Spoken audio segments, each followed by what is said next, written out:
How to transfer the crypto from Coinbase Wallet to Binance.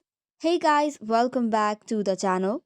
To transfer the crypto from Coinbase Wallet to Binance, first of all, launch your Coinbase application.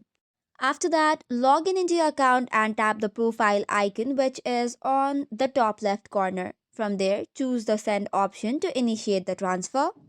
Once that is done, you have to head over to the Binance app. So you can go back and launch your Binance application. Once that is done, log in using your credentials and then tap on Deposit or Add Funds option. It is under the Portfolio section from where you can deposit the crypto. Choose the same cryptocurrency that you wish to transfer and select the correct network, which would be based on your cryptocurrency. Then after, you'll have to copy the deposit address that is displayed on the screen. Now that this is done, you can go back to your Coinbase wallet and paste the copied Binance deposit address in the send section.